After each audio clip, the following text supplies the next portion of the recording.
Hello, it's Monday, and welcome again to Greet the Week, looking at the fact that we're always living in the now.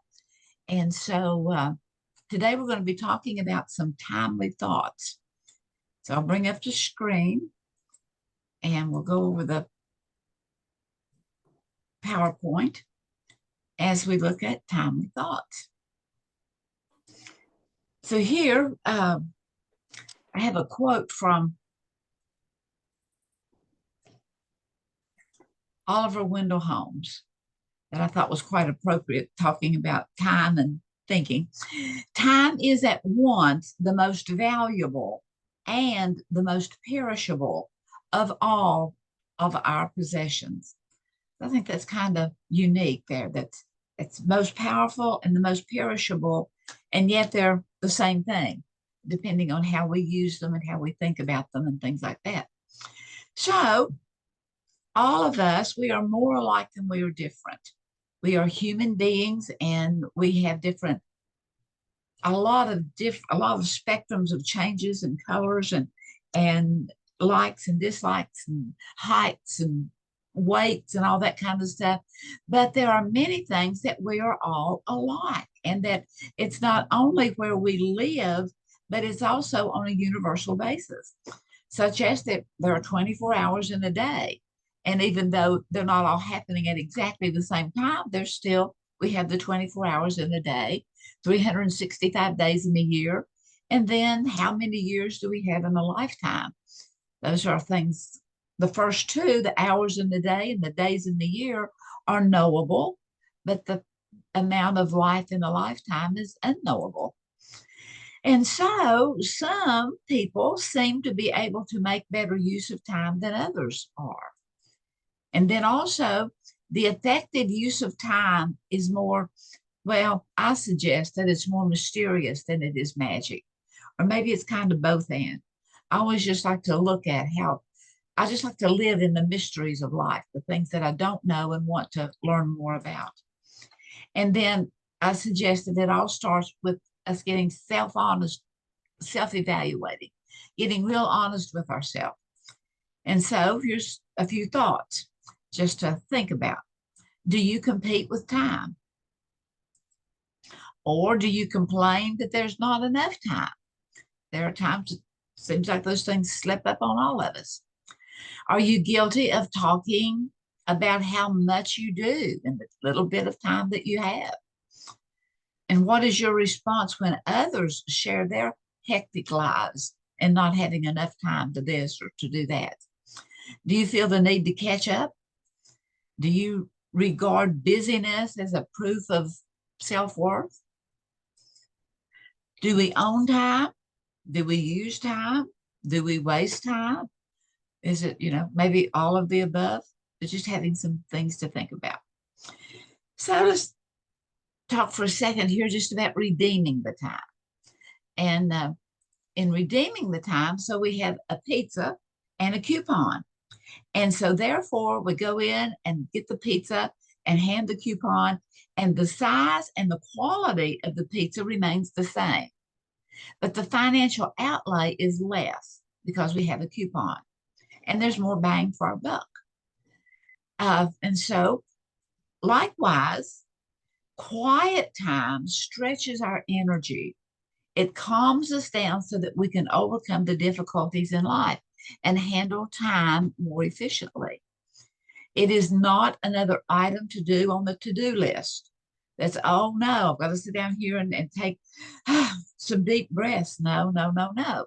It's time for redemption. It's time to help us to calm down. We have very intelligent bodies. And so here I have this little quote from Ben Jonson. He says, he redeemed his vices with his virtues. And we can do that too. Whenever we may be fighting against time and thinking that we don't have enough time and all that, that we can redeem it with some virtues. So, attuning to peace. Do you know that noise and nausea come from the same root word? The same root. It has the same, that noise can make you sick. There's a lot of things that literally can affect our stomach, affect our sickness, the nausea. And so, in attuning to peace, we need to deliberately shut out the noise and the mind chatter. And you think, well, how can I do that? That mind chatter is always there. It's telling me this, and telling me that, and suggesting something else. But we can shut it out by focusing on the rhythm of our breath. Breathe in, breathe out, and literally tell ourselves that's what we're doing, that we're breathing in and we're breathing out. And as you breathe out, release that tension that is trying to tell you that you don't have enough time. And those low level, as we begin to slow down and begin to calm down, we have a low level kind of slow thinking. We're thinking, breathe in, breathe out. But at the same time, it's giving us a high level confidence of what I can do, what I will be able to do, that I can finish up the filing, that I can, we have that high level of confidence. And the scientific brain scans and the science says that as we focus on calm, the frontal lobes of our brain begins to usher in serenity, that we can begin to calm down. And in looking at reality therapy and choice theory, we know that the tenets are that we cannot control others, but you know what? We can control ourselves. We do have the ability to say yes or no and to abide by it. So in timely thoughts, listen to that still small voice that's within inside of all of us. Our magnificent bodies, all 8+ billion of us on planet Earth, we are equipped with a conscience. We're equipped with all kinds of things, all kinds of internal things, and a conscience happens to be one of them. And that conscience is an automatic knowing of right from wrong, good from not so good, pleasant from unpleasant. It knows these things, and it's wanting to tell us that. But too often we override it. Whatever that better thing would be, no, don't have an extra cup. No, don't, that we override from and go on with what we want to do. So you need to listen to you. Now we have a conscience, we have the real conscience, which, whenever we wake up and we think we can see things and hear things, we think we're conscious, but there's a deeper conscience. We have an internal conscience. Dr. Glasser called it a creative mind, the creativeness that would give us, override into thoughts. And so as you listen to you, the answers are within. We hear those, and are we going from good to not so good? And then science scans also of people that meditate and that calm down and that, they call it the God spot, that in looking at the brain, there can be a portion in there that becomes so calm and so serene. And again, in reality therapy, a part of our 5 basic needs includes love and belonging, and to love yourself and belong to you. And I'm not talking about an ego that often gets inflated. I'm talking about appreciating who you are, loving you and belonging to, and allowing the things that, because our creative mind continually seeks to help us see what the needs are and what some of the answers could be. And we have the say-so over that. So in looking at timely thoughts, practice, the things we continually do over and over and over again, they can become like a rut, but they do become permanent. They do become permanent. And some of those things are A-okay. It's a good thing that we've allowed them to become permanent, but some things it's not quite A-okay.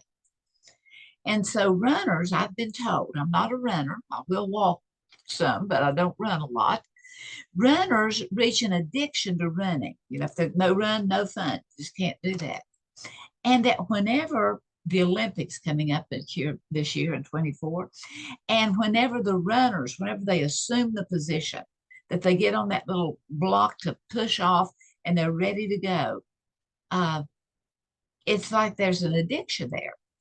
Well, I strongly suggest, and I can attest to the fact that the same is true for that quiet reflection, that breathing in, breathing out, that telling yourself in your mind, I'm doing that.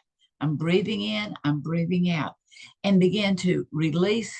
And if there's a pain in the shoulder or a pain in your knee, send that breath to that area and let it be like WD-40 that kind of works it through, so that whenever you breathe out, literally let your body know we're breathing this out, and assume the position and let peace unfold. To assume the position, and whether you're sitting yoga style or whether you're standing or whether you're just sitting, cross-legged, whatever, that just to calm down, whether you're lying down, getting ready to go to sleep for the night or for an afternoon nap, let that peace enfold you. And contemplation in our mind is the silent language of creation. As we can begin to think about, well, I have all of these files to file, and I have this next, when is this next thing due?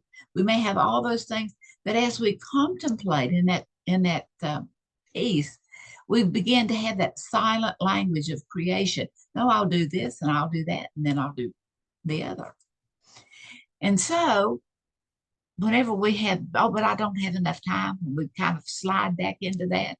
Well, really, that is when we need that quiet time, that calming down, thinking through, contemplating. It's when we need it most.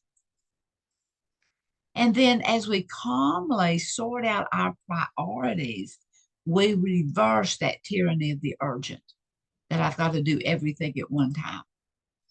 And as we disengage from the rat race, we begin to find calm, and we begin to get in touch with our own humanity.